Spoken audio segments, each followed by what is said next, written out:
Today we will learn some sentences related to rain. We will translate these sentences from Hindi into English. Let's begin. बारिश हो रही है. It is raining. बाहर बारिश हो रही है. It is raining outside.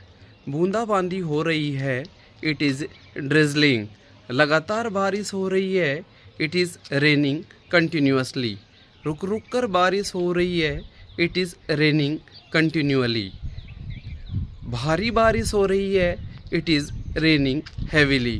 Thanks.